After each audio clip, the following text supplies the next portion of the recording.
Good day, this is Ebenezer Badger from Eben Keys Music Academy. Today we'll be talking about inversions. The word inversions is coming from the word invert.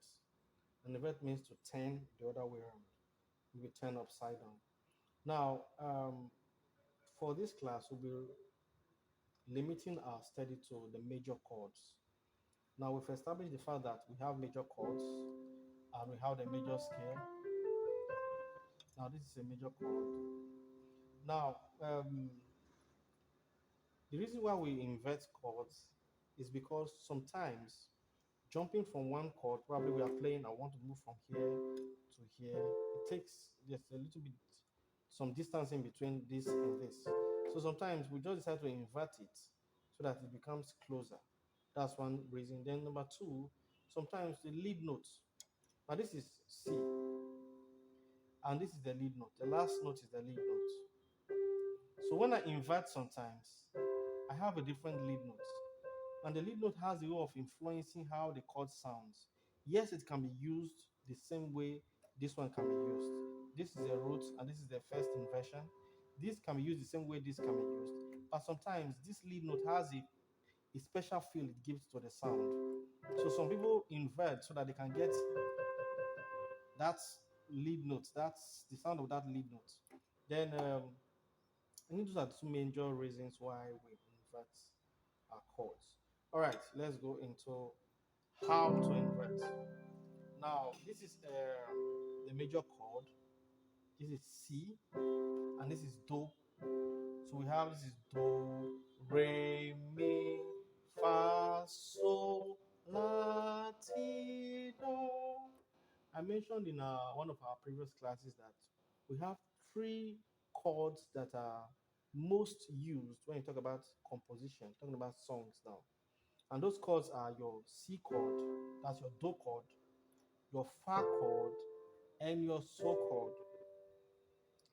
And please, I would suggest that you really get used to these three chords because for the next 1 or 2 weeks, these are the chords to be focusing on. The number one chord, Do, number four, which is Fa, and this is five, which is Sol. Do, Fa, Sol. But you find out that, see, I'm jumping. Imagine jumping from here to this place. It's some distance, or maybe I have to go from here to here. That's some distance. So we need to invert it so that it will be more conducive and less difficult to move from one chord to the other. So now this is our Do chord. Since this is our main chord, we are not inverting it. And this is our Fa. We are going to invert this chord. Now you can either invert forward or backwards. Now how do you invert? If you look at this chord, we have in this chord we have Fa La Do, or we have F A C. Now I'm going to invert this chord by repeating this C chord at the back here. So we have something like this. Now I'm going to leave this one, which was the original one, from the root chord, and I'm going to work with this. So I'll leave this and work with this. So we have this. So then instead of having F A C, we now have C F A. You see the same thing. Or instead of having Fa La Do, we now have the Fa La. So from here now, moving to our Fa, instead of jumping here, from here I'll just move here. Notice that I'm just moving only two notes because they have one note in common. The C chord has C, E, G. The F chord has C, F, A. The inverted one, of course. So we have just moved from here to this place. See, it's not easier than moving from here to here. Now the third chord, which is the So chord, can also be inverted. This is So or G chord, whichever way is more it's easier for you to understand. Then it's also So or the G chord. This and this, they are the same. Now I'm going to invert this to mix up with this so that it will be easier for me to, so I won't be jumping either from here to here or from here to here.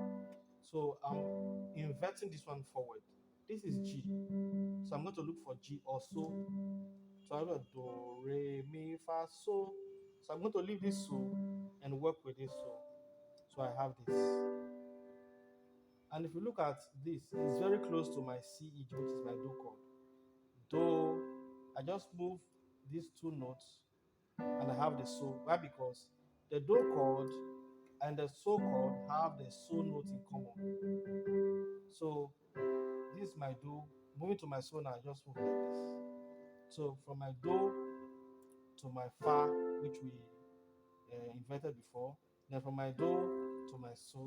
So I have do, fa, do, so, or C chord, F chord, C chord, G chord, C chord, F, C, G, C. All right, that is that for this class. And other chords can also be inverted. Imagine you can invert the mi chord. This is do, re, mi. This is mi chord. You can also invert it. Although we are focusing on C, F, G in this class, but you can also invert mi. When we get there, we'll talk about it. Thank you for watching. Please don't forget to subscribe if you have not subscribed. Thank you.